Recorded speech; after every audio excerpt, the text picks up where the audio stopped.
thought of talking in front of a couple of thousand people, mate, I shat myself. I was at a point where I was out of excuses, and I'm desperately trying to avoid doing it.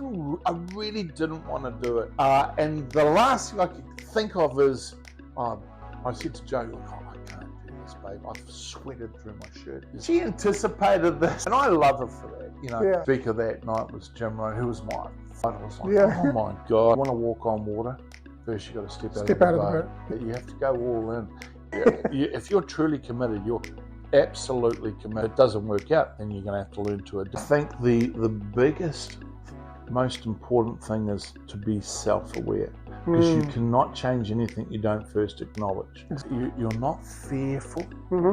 There's a sense of wonder. You know, you think about a child, everything's exciting. Yeah. Everything's interesting.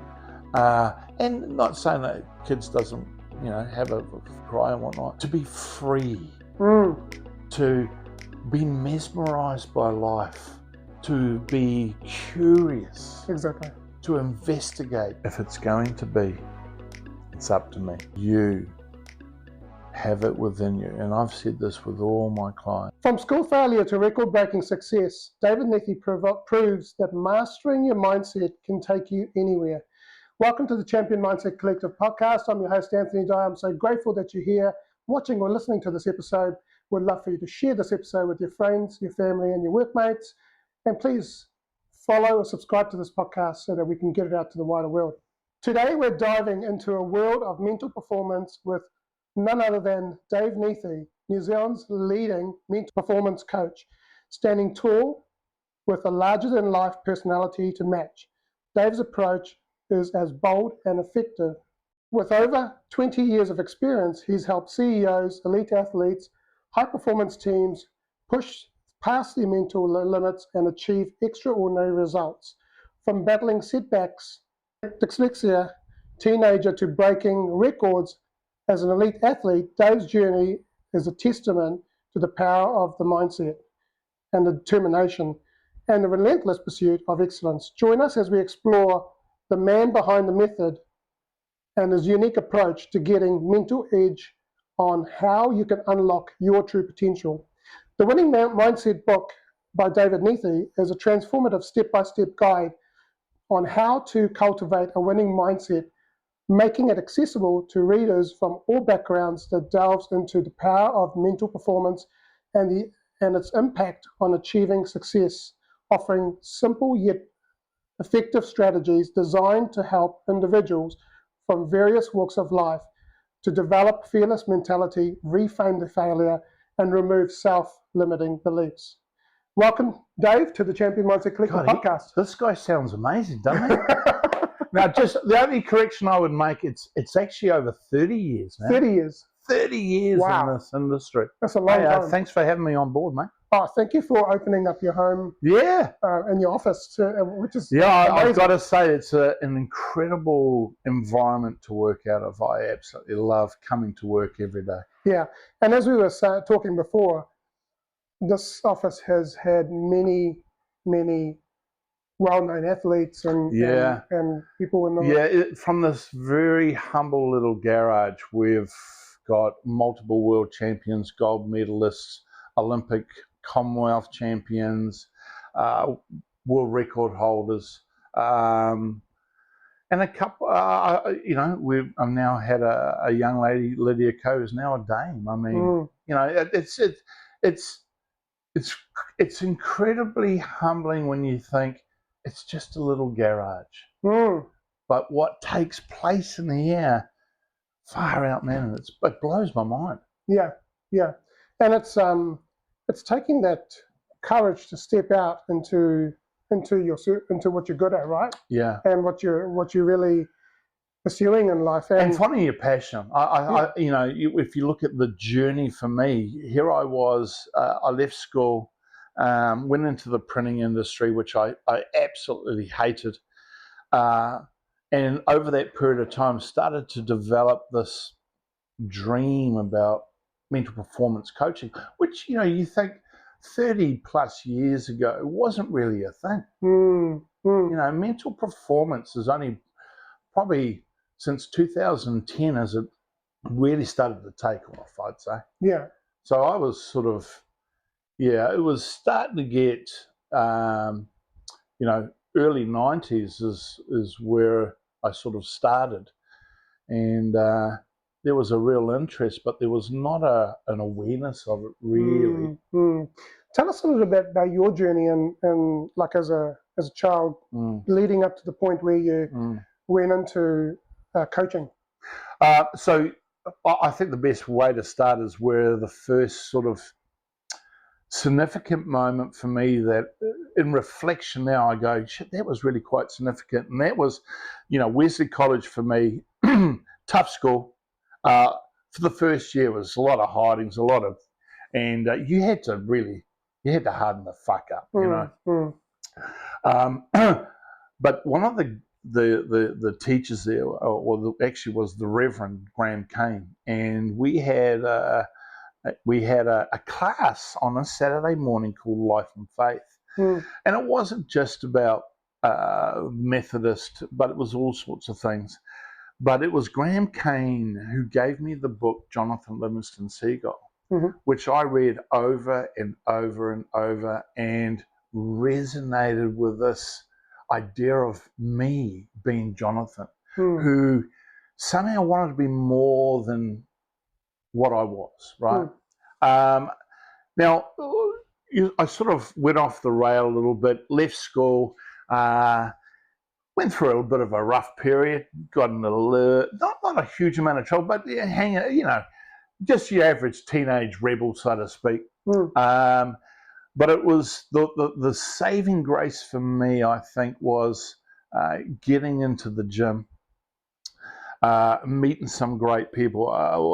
The first real mentor for me was a guy called Steve Barry, who was at that point Highland Game champion and New Zealand strongman competitor, and he started training. I started training with Steve, and he mentored me a lot. And then I met others along the way, and so I really got into, the motivation for the gym was to get over the bullying. Right, I wanted to be the biggest, strongest motherfucker I could be. Right, so I'm in the gym, and I've always been a sort of person that I'm very tenacious. I'm not going to be half-assed with anything. If I'm going to go to the gym, I'm going to be disciplined with that. And I grew hugely. My heaviest was about 165 kgs. So I competed in New Zealand's Strongest Man. And through that period of time, I realized that I needed to find an edge to be even more competitive. And it wasn't so much about the programming, or in some cases, the other boys were doing a whole lot of drugs.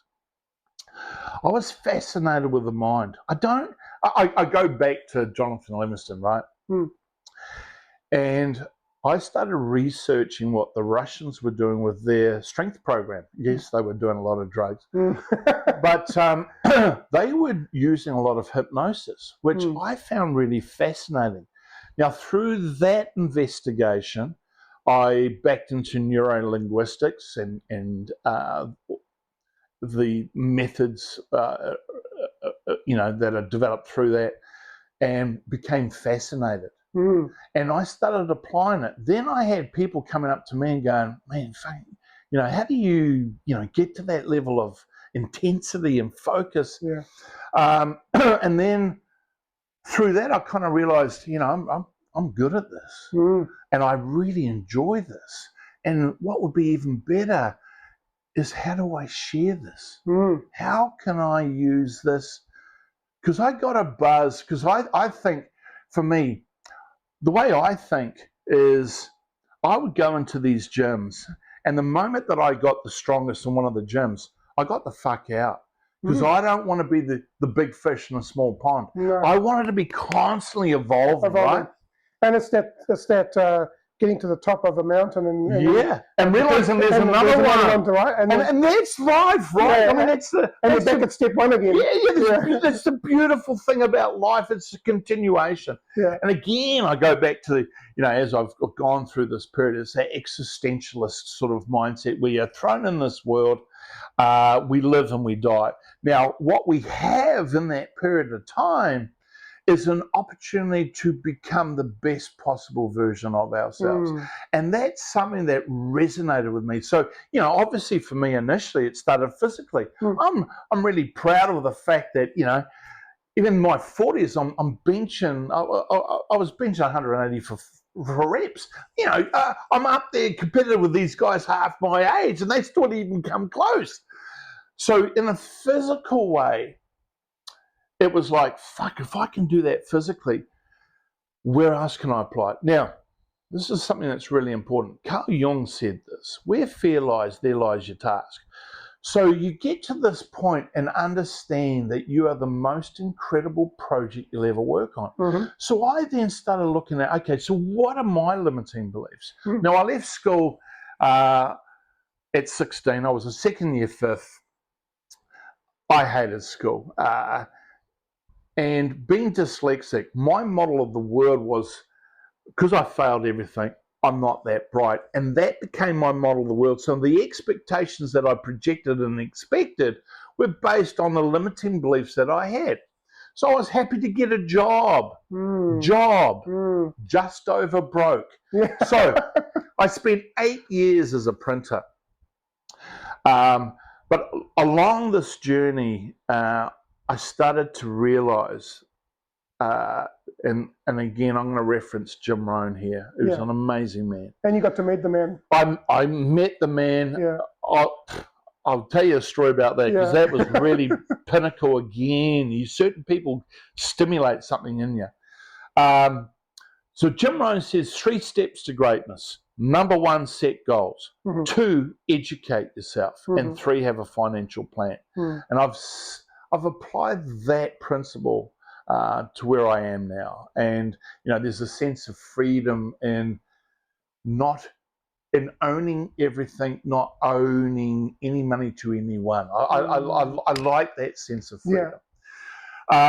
So, the key here is education. And I knew, so at 20, on my journey, I still didn't know about coaching at this point. I was interested in personal development, but what I thought I might do is police force. So I went for the exam, passed the physical easily, but when it came to the written exam, I bombed.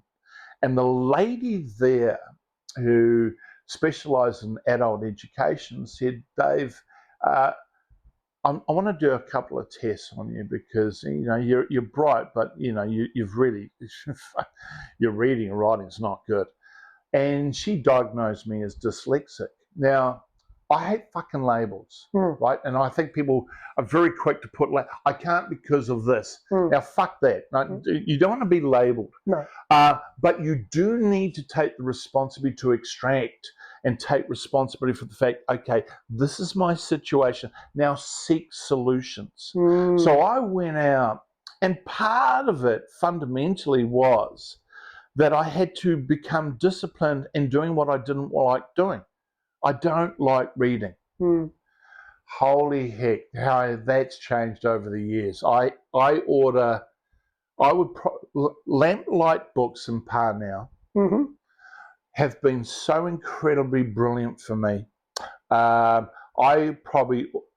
spend thousands with them. I absolutely love books, but I had to learn how to read and write at 20. But that opened a whole new world. And, there's still those limiting beliefs. I mean, I'm not saying that I nailed it, man. I'm still evolving, So from then I started the coaching process. Now, the beautiful story is I had this dream about coaching. And I worked with a wonderful man, Clive Litton, who was my first coach. And one of the things that he said, get clear on your vision. And so there's a picture over there that I drew in 1995. of me on stage. Mm-hmm. Right? You see that? Yeah, right. The blue one. And that was my vision, right? Mm. And you got to appreciate, 1995, I'm kind of still in steel cap boots and overalls. I'm like, you're deluded. Now, and this is the other thing is when you have a dream and an aspiration, people are going to try and sabotage it or bring you back down, And I still remember to this day walking up the corridor of Comprint where I was working. And the manager there pulled me over and said, "Hey, Dave, what's this bullshit about you doing this mental psychology stuff? You only just managed to pass your apprenticeship." And that really fucking pissed me off, right? Now, I would, at that point, like to have just knocked him the fuck out, but it's not appropriate. But I'll tell you something. Success is the best revenge. It is. And I use that as fuel. And I use the positive and the negative all. And in life, you've got to learn to reframe everything to serve you. That gave me a focus and an energy to educate myself. I went into neurolinguistics, got certified there with an amazing man called Dr. Tad James, who unfortunately has passed away now. And then I continued on that path. I've never stopped educating myself. I'm currently doing a degree in psychology and philosophy. And I've got to say, I'm absolutely loving the philosophy, not psychology, not so much. So, I think that's about you understanding that you're the most incredible project you'll ever work on. Yeah, absolutely. And it's a continuation. Absolutely. Yeah. And, I've read this in many books, including yours. Yeah. And, The Winning Mindset, if you haven't already got a copy, I'd encourage you to get this book because it will change your life. It has changed my life. And interesting thing, Dave, is that we have a very similar story from childhood. Like you, I was bullied. Like you, I failed school cert twice. Right? Well done, mate. Miserably, yeah. It's a good sign that you're intellectual. Yeah. Like you, I went into printing. Yeah. But I was printing bottles instead of other things. I think you're printing magazines. I was doing Women's Day. Women's Day, yeah. And just reading through your book, it's almost like I was stepping back into my childhood to a certain point. And so, I've got a lot out of this. And that quote that you quoted by Carl Jung is, around where your fear is where your task is. Yeah. For me, that's been something that's come up multiple times in the last week. Wow. Right? Interesting. And I was reading The Mindset Mentor Level Up by Rob Dial, who I absolutely love as well. And again, the first chapter was fear. Second chapter was identity. Yeah. And I was like, whoa, okay, the universe is telling me something here. There's a continuation and a cognitive, sort of a collective message within all these books. They all say the same fundamental thing. They do. And so what I've been doing is feeling into that fear and going, okay, what is it? Lean into it. And like you said, I went on this journey of learning. And learning how to learn initially for me, and then from there developing it.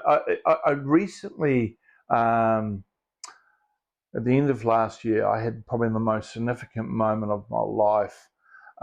When you look at my academic record, right? I'm and the first thing I remember is when I first undertook, because it's time to step up, and I decided to go to university. And it was interesting. I keep saying to people, I went back to university. I said, hang on, Dave, you never fucking went in the first place. I don't know why I said back to university. So anyway, here I am I started at 50, and I remember I thought, right, it's time to step up. I'm doing this. I really want to get that degree.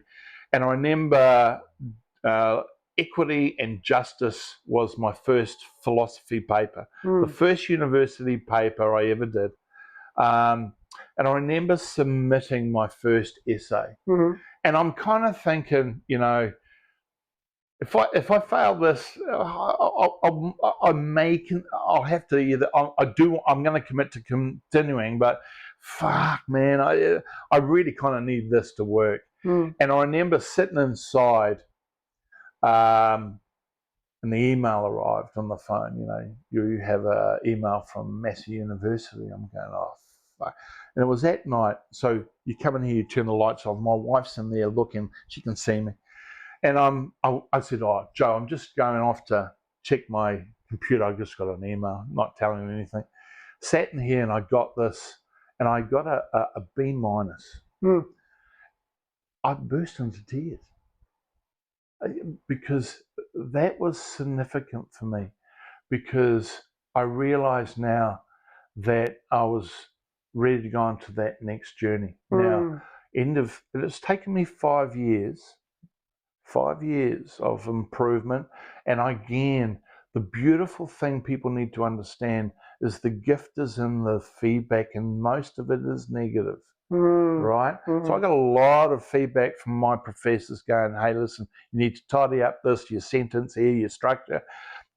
I took it all on board. There's a letter there underneath my phone that says, congratulations, you excelled this semester. Now, I would love to have that every semester. Yeah. But for me, again, it's like, it's taken me 5 years. Some people do it the first year. Yeah. I'm doing it part-time, obviously, so, but I did it. Do you know what I mean? And now, for me, on my laptop there's a little card, there's a little affirmation that says, A+ is most like me. Commit. That's your identity, right? Yeah, I identify as a leading student now. And that level of expectation, there's a certain amount of stress, but how do I deal with it? I deal with it by being prepared, by taking responsibility and organising and not making excuses. Yeah. So again, something I really harp on that's important for people in life is to be congruent. I harp on and on. People go, what do you mean by congruent?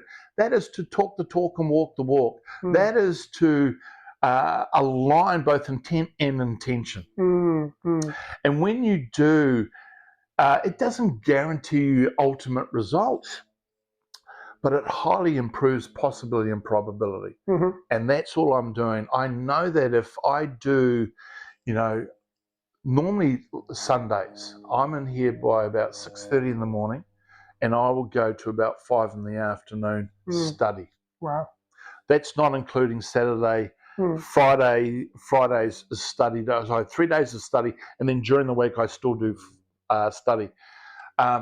And pre-study. So the semester hasn't started yet. I've already gone through all the curriculum in the book. I'm taking notes. I'm prepared. I want that A.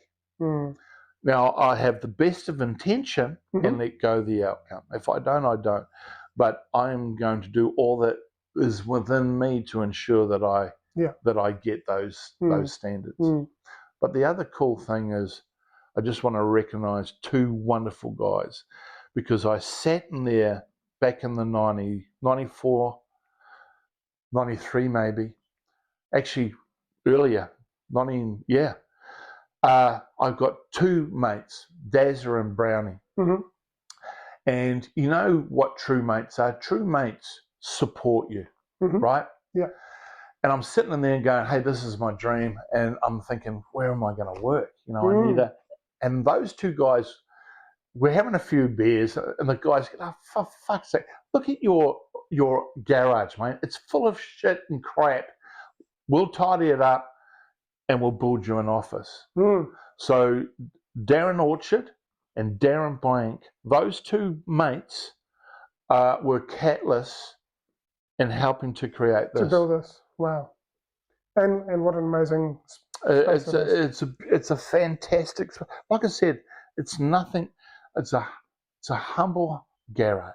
But great things, no excuses, man. But it's where you do your work. I love coming to work. Yeah, exactly.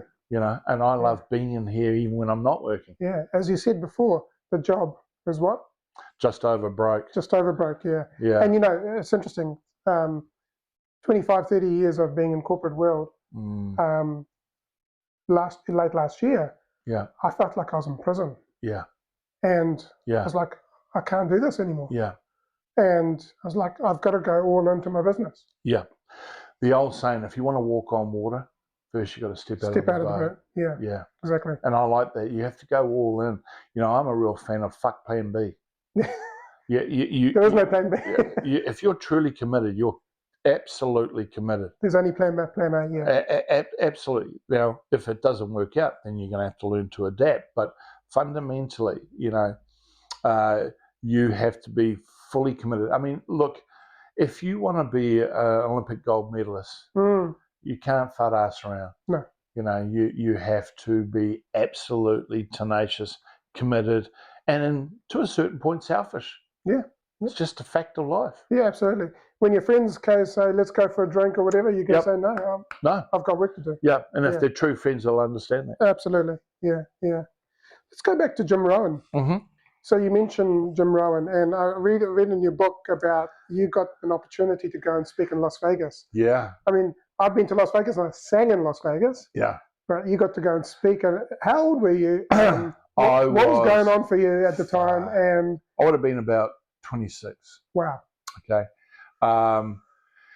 So I got this opportunity, and again, you know, beside every good man is a better woman. Yeah. So you got to appreciate the skills that I've developed over the years as public speaking.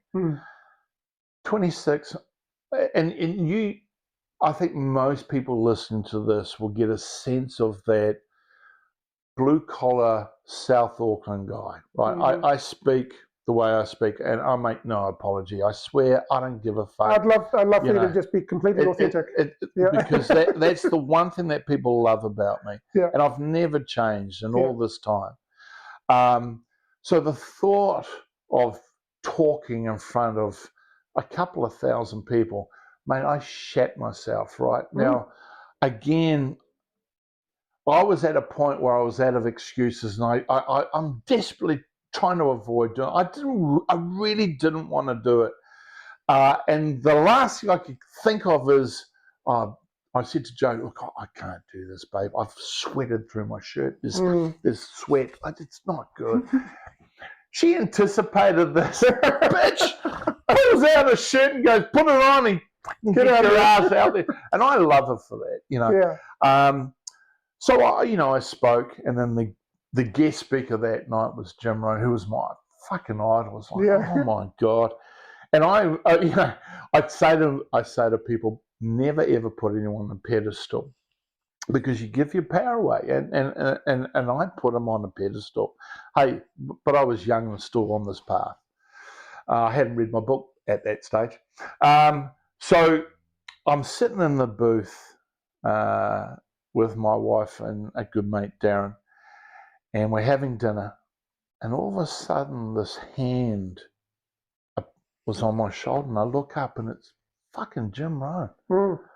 And he goes, I was impressed with your talk, young man. You have a bright future in this industry.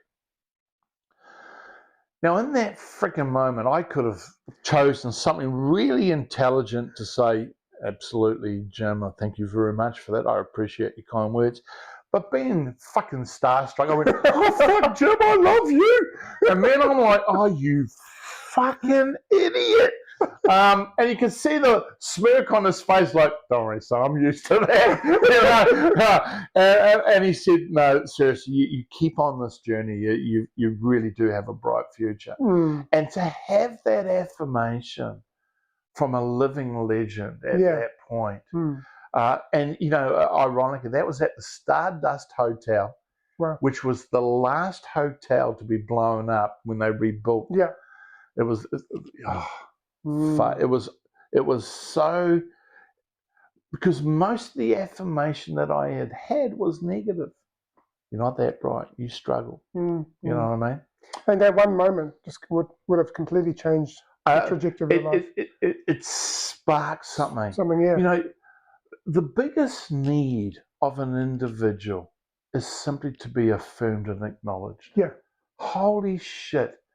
He didn't have to, but he did. Yeah. And he will possibly never know, he's passed now, he'll never know how much that meant to me. Oh, I'm sure he's looking down and going, and I'm sure, for me, in some sense, I like to make him proud. Yeah, absolutely. To continue the work. Yeah, I feel he's looking down and going, mate, Dave. Yeah, man. And again, here I am now, through all these years of doing this, I now sit down and I've identified individuals that are passionate about coaching, and I mentor them now. And people go, if you're helping these people, you're creating more mate, if you're fucking good at what you do, you'll be intimidated by no one. Do you know what I mean? Yeah. I love doing this. I have continuously had a 7-week waiting list for the last 30 years. Wow. And people say, how do you build your business? I don't. It's word of mouth. I do a fucking good job and people refer. Yeah. Simple as that. That's it. And that is the essence of coaching. Yeah. Do a fucking good job. Yeah. And the rest will take care of itself. Be the best at what you do. Absolutely. Yeah. And the thing is, you don't need to compare yourself with anyone else. Nah. You just compare yourself with who were you yesterday. Yeah. And am I a better version today? Yeah, exactly. And that's the wonderful journey. Like I said, you're the most incredible project you'll ever work on. Yeah. By the way, I don't know, I think you know, but I've been doing a series of podcast episodes of 3 books that I've read in the last few months. Yeah. One of them is yours, and the other one's The Gap in the Game and The Power of Now. And I'm doing this series that's bringing pieces of information into one episode. Brilliant. So the first 2 episodes have already dropped, which is episode 104 and 105. And 105 was quite into the winning mindset. Yeah. So there's another 4 episodes to go. Wow. But what I was doing is bringing all the good things, the gems out of these 3 books. Yeah. And condense it so that people can take it away and use it, eh? Yeah, so it's all about like there's your philosophy around how you coach, right? And then also Eckhart Tolle's being in the present. Yeah. And then also The Gap in the Game, which is like, hey, don't compare yourselves to others. Yeah. Because you give your power away. Yeah, exactly. Yeah. So is there anything else you would like to share before I ask you a few more questions? Man, go for it. No. So what inspired you to develop the winning mindset, the book, and how's this influenced the journey? That is, again, I think it's every single person's responsibility. Yeah. You've been given the gift of life, right? And with that, you have a responsibility to be the best you can be and all you can be. Now, you think about that. If everyone had that attitude, wonder what kind of world we'd be living in. But most people can't be asked. Yeah. And for me, I want to go to my deathbed and look back on my life and go, holy shit, man, look what I've done. The legacy you want to leave, right? Far out. Yeah. I want my grandchildren to talk about me. Yeah. I want to leave some sort of legacy. I like the idea, ideally, that people are talking fondly about me even when I'm not there. That is something really special. Someone at a lunch somewhere going, oh yeah, this guy really made an influence on me. I'm not even there, I never know. But the fact that they're talking fondly about me is something that really, fires me up. Yeah. Yeah. And like with your techniques in terms of building and maintaining a strong self-image, are there some common challenges that individuals face in this process? I think the biggest, most important thing is to be self-aware. Because you cannot change anything you don't first acknowledge. Exactly. So for a lot of people, we're not that clear, and that's often reflected in limiting beliefs in language. Yeah, it's hard for me. Yeah. I like to, but I can't because and so that verbalization is a representation of the internal belief, and that in of itself becomes your model of the world. What perception is projection? Yeah. If how I explain it's like winter. Some people in winter bitch and moan about the cold. Other people ski. Yeah. Perception. Yeah, it is perception. Right. And it's all these things that we've picked up over the years. But you have to take time out to really spend some time with yourself and be honest. When I work with a client, one of the first things I'll say to them is, do you give me permission to be blunt and honest? And because we haven't got time to fuck around. No. I just want to get to the point and get you moving forward and then see you later, because next, right? Yeah. And it's not that I'm not, next, but, that could be in a timely manner. For some people, it'd be 10 sessions, it could be 3 sessions, it could be 3 years. It's all dependent on the individual. But ideally, I want to make myself redundant. Yeah. If you have to rely on me for the next 20 fucking years, I am not doing my fucking job. I want resilient young individuals going out there going, thanks, Dave, see you later. Perfect. They've got the awareness. And all of a sudden, 2 years later, I hear, oh my God, they've just had this. That is what the essence of coaching is all Let's about. go back to that. So, when you first started coaching, like Lydia Ko, let's take Lydia Ko, because everyone knows Lydia Ko. Yeah. She was 10 years old, I believe, when you first started coaching. Actually, she was more like 8. 8, okay. And I read about how she took a photo of one of the great Annika golfers. Sorensen. Yeah, and replaced the head with so everyone should have a vision board, right? I've got mine up there. Everyone should have some sort of vision. And, it was interesting. One of the top coaches said, fuck your vision board, just get busy. And I think that's absolutely incorrect, because here's the thing.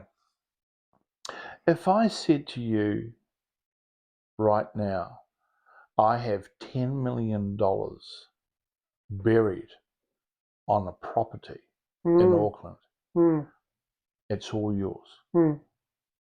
What's the question you're going to ask? You can go get it right now. It's all yours. $10 million. Where is it?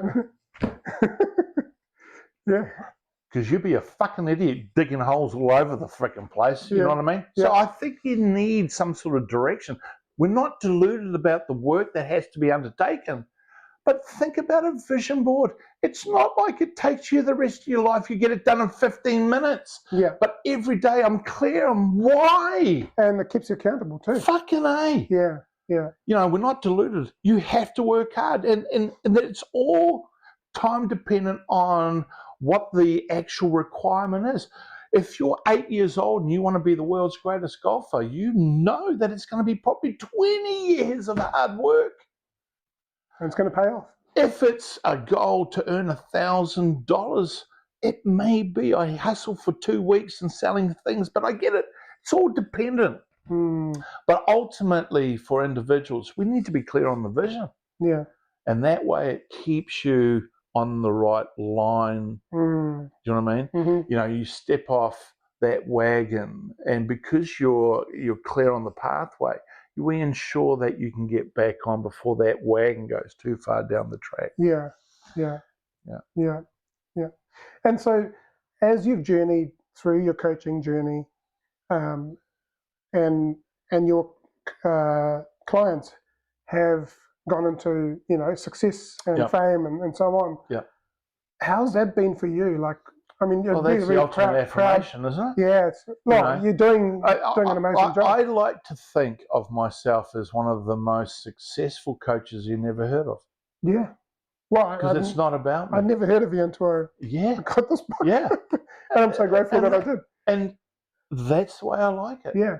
And like the weekend after I got this book, I from a lovely girlfriend Amanda and her kids, and I'll give you the $20 later. Yeah, And the thing is, as you said before, behind every good man is an amazing woman. And let's get clear on that, mate. Yeah.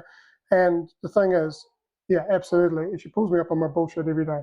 Oh, mate, I think that's the beautiful thing. I think the thing with Joe and I is we are a team. Yeah. We are aligned in our values, our beliefs, and our vision. Yeah.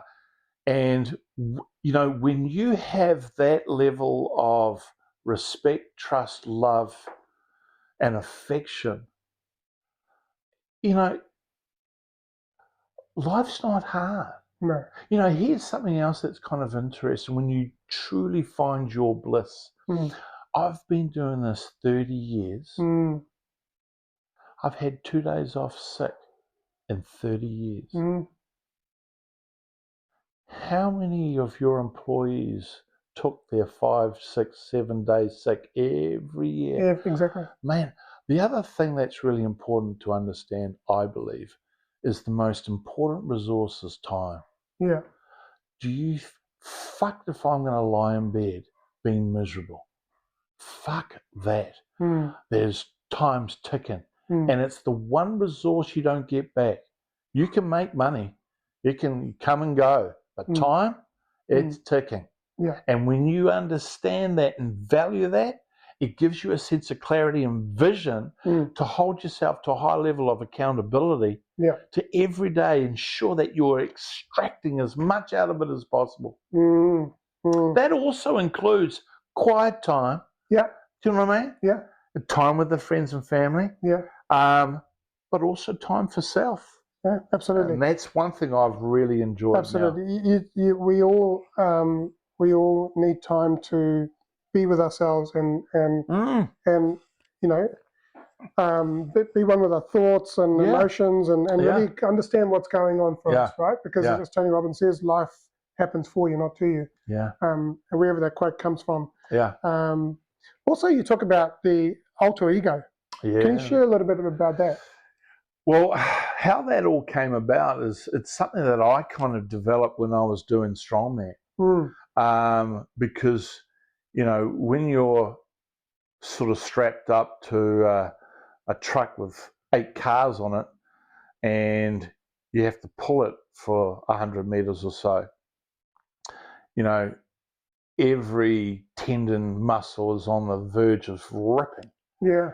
You know, it's you know, I truly, in a physical and mental sense, pain means new life. It needs to be embraced to a certain point. And so where it came from initially for me was from a movie, one of my favorite movies. Did you ever see Highlander? Yes. Okay. Yeah. I love that movie, yeah. right? So it's in the 80s, right?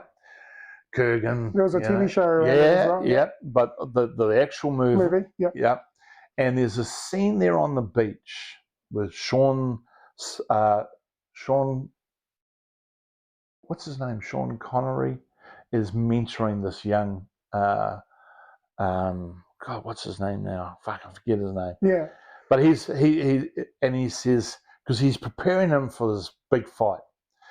And they're out there on the beach and he has to work on his speed. And he goes, I want you to look at the stag. The stag's majestic. It's fast. It can run up hills. And he says, I want you to be at one with the stag. Feel the stag. And then he takes off. And I can feel it. And I'm going, okay, that's kind of interesting. I wonder, what is it like when you become undoubtedly fearless? What is that like? And so when I went into strongman, I became a 10,000 kg raging bull, but I'm in control of it. Wow. That's why the bull sits there. The other bull sits up on top of there. That was my alter ego. So which one would you rather face in competition? Me as a 160k strongman or a 10,000 kg raging bull? I know which one I'm running away from, right? And I found that what it did is when I got into that state, all the contaminating thoughts disappeared. Yeah. And one of the most incredible things that can impact the internal dialogue is the physiology. When you act as if, people say to me, look, I'm not that confident. And I'll go, but if you were, how would you act? How would you speak? Well, and admit they have to move the physiology. Yeah. And then, I've had so many stories where I've done this. I had a young lady who had a lot of these sabotaging thoughts, especially when she was under stress.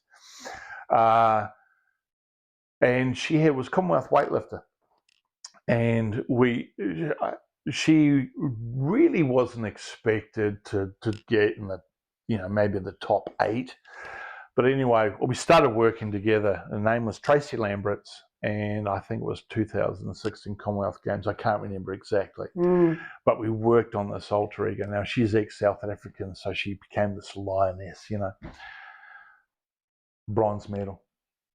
And for her, that was like a gold. She never thought she was going to medal, and she did. And in that moment, she became more than all her parts. And it's something really powerful. I mean, kids do it all the time, right? You observe kids and play. They don't, you give them a stick. And back in our days, a stick became a gun or I remember a sword or something. I remember playing with my mates and going, what's your superpower? And I used to piss them all off because I was everything proof. Fuck, you can't be that. No, I am. I fucking chose. I'm everything proof, so I win. So I've always been kind of competitive, but it's powerful. I mean, sometimes we talk about disassociate and borrow resources. Disassociate from the historical bullshit story and borrow resources in that moment to step up and be calm and improve the probability of presenting the best version of you. So under pressure, it's a great way to help on top of, breathing exercises, etc. But it's been an effective tool. And what's your approach on helping individuals become more resilient in the face of feedback and criticism? A lot of people struggle with feedback and criticism and the self-belief. Well, I think the first things first is, let's get clear on life, eh? If you think it's all rainbows and butterflies, you're fucking deluded, right? So first things first is learning to accept the fact that you're going to fucking fail, right? It's inevitable. Now, the important thing here is to preserve the learnings and let go of the negative emotions. Because most of us, especially children, and adults, admittedly, we tend to focus on the emotion. One of the best things that I have learned, especially when you're really vulnerable. Okay, so where am I most vulnerable? It's in my study, my essays. Okay. What is the gift that I'm constantly giving? Is fucking feedback. Dave, your construction of your argument was substandard. Your professor is not trying to fuck you up. They are giving you guidance. But we take it as criticism. It's not fair. I worked so hard. Fuck off with that bullshit. Because we make it so personal. For fuck's sake. Harden the fuck up. Take on the learnings. Ensure you don't do it again. Take responsibility. But for fuck's sake, everyone's quick. And you start developing your victim story. It's not fair because, fuck off. Yeah.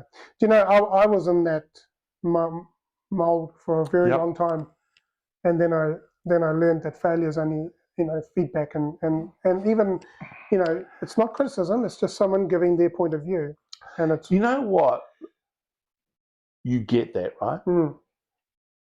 And yet I still to this day continuously have to really work on reinforcing that. Absolutely. People still don't fucking get it. No. It's only feedback. They say it.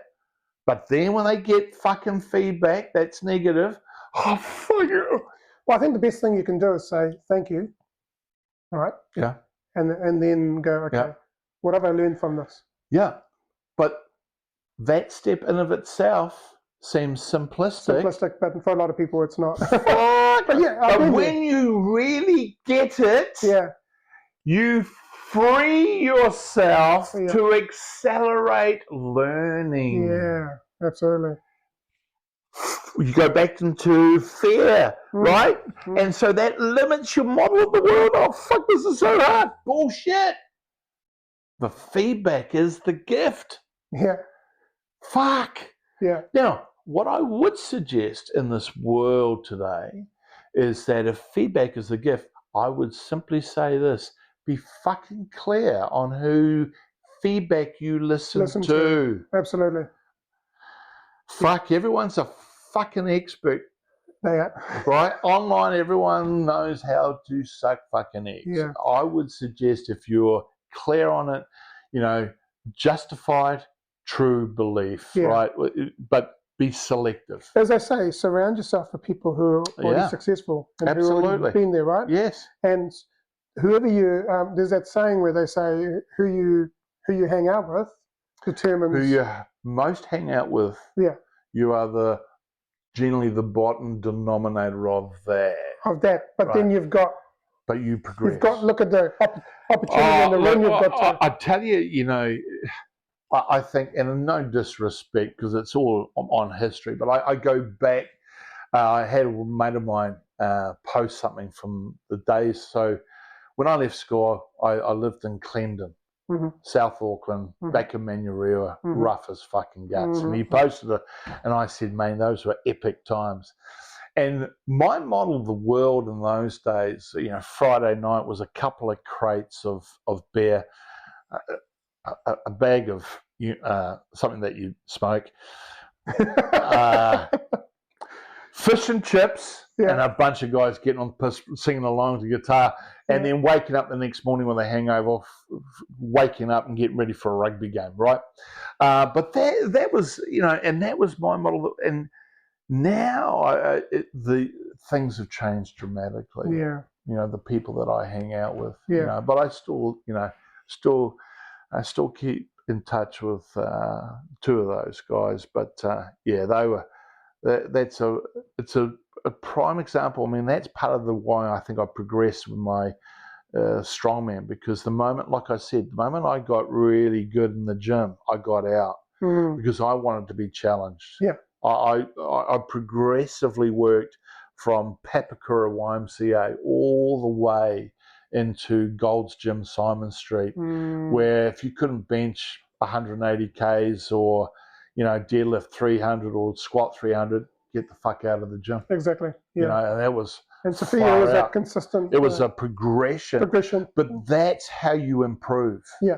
I mean, too many people, we talk about motivational filtering systems. Most of us are motivated to take action by moving away from something. But, most of the time, on the other end is moving towards something. And that's where most people probably need to be, because they're not really moving away from anything. But unfortunately, in the middle is comfort. Yeah. And it's because of the fear that we have, right? We stay comfortable. But on the other side of that comfort zone is where your dream is. And for a lot of people, they're just not even aware that they're comfortable. Yeah. And as you say in your book, like you describe fear as false evidence appearing real. There's another saying that face everything and rise. Yeah. Right? Yeah. So whenever fear comes, it's interesting. I was listening to this guy, Bashar. He was saying, fear's coming and knocking on your door. And you're going, no, go away. No, I don't want to. And then knocks on the door, goes, and the fear says, I'm going to huff and a puff, going to blow your house down. The thing is, spending all of that energy to push fear away, and know that fear is just your friend. It's just there to deliver a message. To serve you. It's there to give you some feedback. Yeah. And if you've got the awareness and the consciousness of it, then you'll be able to go, And on the other side of fear is a better version of you. But here's a one that I share with, especially with the kids. I talk about, on the plains in America, and there's a storm coming. The story of the buffalo and the cow. And the buffalo and the cow are on the plains, and they can see the dark clouds gathering, coming closer and closer. The cow takes action and turns around and runs away. The buffalo takes action, faces and starts running towards, runs towards the storm. So The cow runs away from the storm. Who spends more time in the storm? The cow. Cow. Because they can't outrun the storm. No, exactly. Yeah, absolutely. I've heard of that before. It's beautiful. Buffaloes always run into the storm. Into the storm. Yeah. They spend less time in it. Less time in it, yeah. So facing fear sometimes is the most powerful thing you can do. Now, in order to really do that for the average person, it's not everyone's a UFC fighter, right? But it's sort of like, take a look at your circumstance and look at your representation, your language. God, I struggle. I haven't got enough money. I wish I could. I wish I could that. And think, okay, if it's going to be, it's up to me. So where I need to change all that. I still crack up because money is a beautiful. Money isn't just energy. I love money. Yeah. And I found a page, a wage slip, and I'd made $120 for the week. I can't remember what I was on. It was $7 an hour or whatever. It was. It was way less than that. Yeah. When I first started. I remember it was about like $4 or $5 or something. Yeah. In fact, when I started my apprenticeship, I think I was on 90 cents an hour. Yeah. For my first 3 months, and then I went up to $1.20, whatever it was. Wow. And Joe said, "Oh my God, you look at that." And then there was a slip from an organisation that paid me in American dollars which converted to $10,000. And I said, I went from $1.20 an hour to $10,000 for the hour. Fuck me. What a difference. That is. Now, what was the contributing factor? Well, I would say I worked on me. Yeah. And changed my thinking. Yeah. The more we work on ourselves, the more we unlock. The model changes. Yeah. We unleash all that. Unlock. Yeah. And it improves probability and possibility. There are no guarantees, but if you can improve possibility and probability, most of the time, most likely, it's going to be what you deserve. Yeah. I mean, it's like a bottle with gas in it. When you open it, all that potential comes out, right? Absolutely. And whatever you put into your gas tank is going to... Well, it's a continuation too. You know, it's now... Nietzsche talked about this transition, and I when I first started in philosophy, I really kind of struggled to understand it, but now I kind of get it. So the first transition is the first of the states that we're in is the camel. The camel can carry heavy loads, and it does the hard work. And I think most of us start off the journey of the camel, and that the camel says yes to the dragon dictates. But the next transition is the lion. The lion has to be robust and courageous to say no to the dragon. And that's it can represent a number of different things, but it could be the limiting beliefs that you have, for instance. When you say no to that and start to overcome it, and then as you go through that transition, it leads to the last transition, which is you got the camel, the lion, and then Nietzsche talks about the child. And I'm going, how do you understand? But now I get it in the sense of there's a sense of wonderment that you live life. You're not fearful. There's a sense of wonder. You think about a child, everything's exciting. Everything's interesting. And not saying that kids doesn't, have a fucking cry and whatnot, but to be free, to be mesmerized by life, to be curious. Exactly. To investigate. Oh man, what a great way to live life. And that's what all of us are looking for, is freedom, right? Yeah. freedom and happiness. Absolutely. Yeah. And money, all that sort of stuff. Money's great. Money's great energy, and it's a great tool. But ultimately, what everyone's looking for is freedom and happiness. Yeah, and again, we're not deluded when we say that there's, it's always going to be happy. Yeah, I mean, the only way you truly have happiness at that level is probably be on drugs. Challenges and shit happen. Yeah. But if the majority of your life you are happily on a journey, what a great way to live. Yeah, like I said, if you're happy, but even when the challenges come up, you can deal with it better. You can deal with it, and you know that challenge is there to help you grow into your next version. Because becoming your best version is the most responsible thing you can do to yourself. Yeah, it's a journey, right? Absolutely. And when you see it that way, that helps to encourage that curiosity. Fuck. So I am very selective now. Like, I like to spend time by myself. I don't have a lot of friends. I have quality friends. I am very quick. If there's a contaminating environment, I'll get the fuck out. I cannot be fucking asked. And I'm the sort of person where I'll, in some cases, say it to your face, fuck off. I don't want to hear your victim story. One of the most important things that I think that I share in the book and share with clients is protect yourself at all times. Yes, you do. Yeah. And it's so bloody important. Yeah, it is. Who you're hanging out with. Don't let people, don't let people rob you of your time and your energy. Yeah, exactly. Because the energy that they transfer onto you, they'll rob you of it, man. Yeah, exactly. Yeah.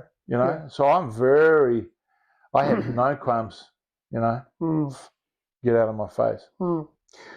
Before we go into, I've got 5 quick fire questions at the end. Okay. But before we go into that, one of the things I wanted to cover was actually two short questions. One was around overcoming self-limiting beliefs. This is something that a lot of people face, right? Yeah. And what would be your, how can people identify their self-limiting beliefs? And then what are some initial steps they can take to overcome them? I get this a lot. And you know what? People have to realize this because, generally they ask and they go, so how do you do that? Because they want the easy fucking way. Well, fuck me. First identify it and then have the continuation of courage to continue to do it. Yeah. Right? Yeah. People go, well, so is there an easier way? No, there fucking isn't. You've got to do the work. For fuck's sake, you need to do the work to understand it. Absolutely. Fuck. So if you want a quick fix, fuck off. The work, the overcoming is in the process, right? Doing the work you overcome. To truly overcome and to develop robust belief systems, you have to do the fucking work. People say to me, oh, can you hypnotize me? Oh, fuck off. There are, even a hypnotist, if you're trying to, say, stop smoking, the hypnotist will get you to do a whole lot of work before, and again, in this fucking world, everyone's going, oh, how do I, what's the easy way? Fuck. So going back to what you said was initially identify, put a strategy together to overcome it, commit to it, have the courage to the continuation of it. Are you going to fuck up and fail? Yes, but it's the continuation. Eventually, stay consistent, and you get to a point the neurology changes and is transformed. Absolutely, yeah. The new pathways. So anyone that says, "Oh no, there's a real easy way," you can get fucked. There is no easy way. No, you got to do the work. Do the work. Absolutely, 100% agree with you. Fuck me, I'm still doing it. Yeah, well, every day is a new day to do the work. Right? Yeah, because as Eckhart Tolle says, yesterday was a present day moment. Today is a present moment. So if we only ever have the present moment, then you've just got to do the work. Absolutely. Just do it, like Niethe said. And people, look, I would say, read, take responsibility, take ownership, and make yourself accountable to someone to encourage the behaviour. Yeah. Thank you, Dave. Thank you for that.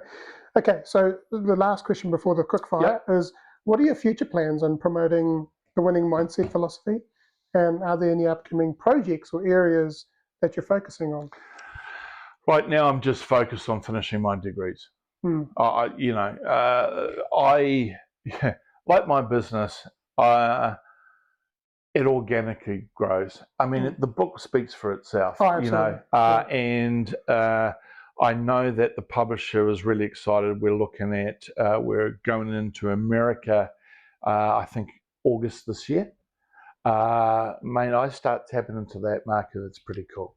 Well, my podcast is global, so your book's already out there. Just tell the Americans to be patient. Yep. Okay, just be patient. August, they'll be in. We're looking at launching into the market there. So they're already getting snippets of what I'm sharing in my series. Yeah, thanks for that. Yeah. So we're at this stage. We're expecting. Well, what's the population of America? 250 million. So ideally, we want to be hitting 200 million 3-year viewers. Yeah. So 200 million sales. Yeah. I expect. I'll hold you to account for that, mate. Yeah, my YouTube is slowly getting there. Yeah. Yeah. It's a journey, not a destination. Yeah, exactly. Yeah. Awesome. Is there anything else you wanted to add in terms of any stories you wanted to in terms of, like you mentioned the UFC? What was that like? Training some UFC fighters and so on. I resonate with fighters. I love UFC. I love boxing. I'm a redneck. I love powerlifting. I love that sort of sport. Now, that's not to say that I can't work effectively with a ping pong player or a tennis player. No disrespect to them, but I love, because I think it's the true test of fear. Yeah. When you're under a 380k squat, you cannot afford to fuck that or up. You're facing your opponent in the ring. Yeah, absolutely. Yeah. Everyone's an expert until they get punched in the face. You know what I mean? So I think that's part of me as well. So there's a real buzz in developing, but I just love people. Yeah. I get every single client. There's no special. There's no. They're all special. I see them. I mean, I am so fucking competitive. When a client comes in, I am so fucking determined to help them overcome. I mean, I just had the age group champs, first, second, and third New Zealand age group champs, all clients. I saw that. Yeah. I mean, I'm so fucking proud of the boys. Yeah. But I'm proud of me. I mean, I am committed to being developing winners. And again, in order to do that, I must be congruent. And that's something I absolutely hold myself to a high level of accountability. Yeah. Awesome. Thank you, Dave. All right, so here's the 5 questions. Quick fire, here we go. And you could do it in a word or a sentence. How do you define success, and has that definition changed for you over time? Oh, and that's subjective to every individual. I mean, success for me is having great kids that are successful. Success for me is my relationship with my wife for over 30 years. What a woman. Yeah. My success is seeing my friends succeed in life. Yeah. My success is fucking living. Yeah. Fuck. Absolutely. Who's been your greatest inspiration and why?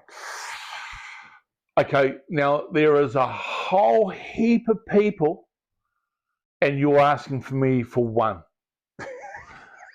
And that's easily answered, mate. That's easily answered. I'm guessing it's your first coach? No. No. Okay. My wife. Your wife? Wow. Awesome. Yeah. Absolutely. She's been on the journey with you the whole time. She's had, when I first started, she had more belief in me than I did in myself.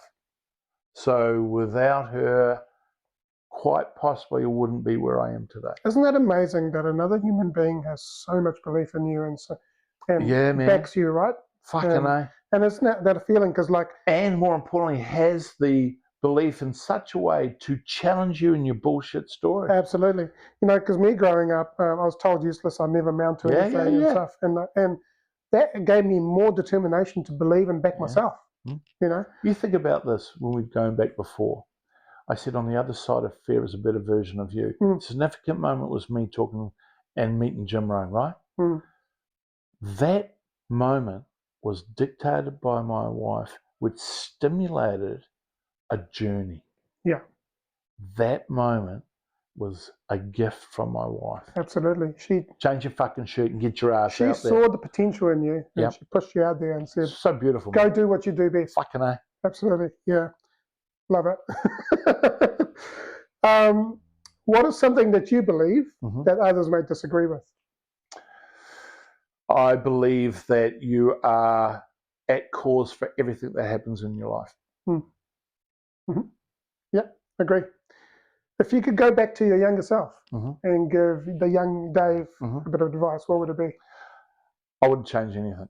No, I wouldn't change anything. No. Because I am absolutely proud of who I have become now. Yeah. So I don't want to fuck that up. Fuck. It's interesting. Fuck. It's interesting, even though you go through adversities in your life and you may be stuck in the moment, right?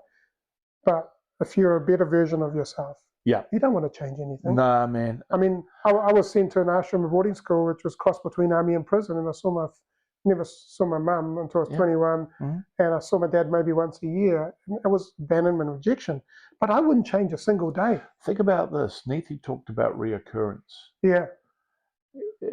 If you look at your life now, and it was to reoccur for eternity, would you happily do it? I would. Imagine the learnings you get in there. Imagine the... But it's the fact that you're comfortable in repeating this for eternity. I would happily do it. Yeah, absolutely. Yeah. What is one message that you'd like to share with the world?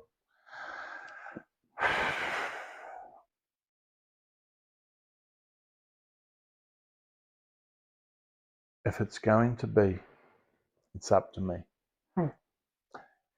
You have it within you. And I've said this with all my clients. The one thing you need to be a success in life is 100 trillion cells. You've got everything you need right now to make change. No excuses. No excuses. It's your responsibility. Absolutely. No one's coming to save you. You've got everything. Yeah. You've got everything. You've got everything. Yeah.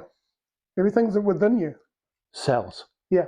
That's it. That's it. And the more you go internally and go introspective, the more you're going to learn about it. The premise, though, is yes, you can go in, but you have everything.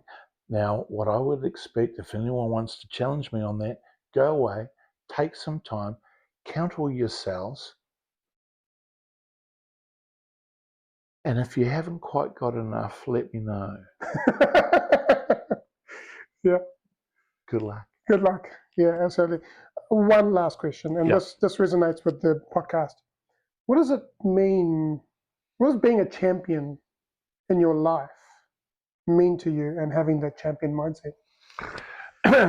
Champions, by definition, I had a little quote that I'm really proud of, and now I'm going to have to remember it. Winning sometimes isn't about coming first. Winning for some is simply overcoming something that sabotages your potential. Yeah. Love it. Done and dusted. Yeah, it's been amazing having you here. Thank you for having me. For us to be in your house and to be able in your office and be able to have this podcast episode. Really grateful. You're welcome. And you know, like it took one step for me the weekend after I got this book I woke up literally next to my girlfriend, and I said, fuck, I've just got to do this. And what I did is I connected with you on LinkedIn, and I sent you a message. And I said, I'd love to have you on the podcast. And you said, let's do it. And then we met last week for breakfast. This has been amazing for me. Honestly, it's like, and I would love for this friendship to continue. So, it's amazing. People come into your life for a reason. And a reason, a season, or a lifetime. Or a lifetime, yeah, absolutely. So thank you so much, Dave. You're welcome, mate. Yeah. So if you've been listening or watching this episode, I'd love for you to share this episode with someone that could benefit from the gold, the gems that we've shared in this episode. And please don't forget to subscribe or follow this podcast so that we can get it out to the wider world. And lastly, I just want to say, you are loved, you are worthy, champion your life and champion your greatness, and have an amazing day. And buy my book. And buy the book, The Winning Mindset by David Neithe.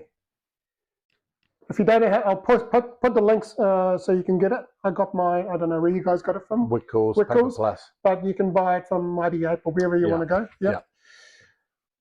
So have an amazing day.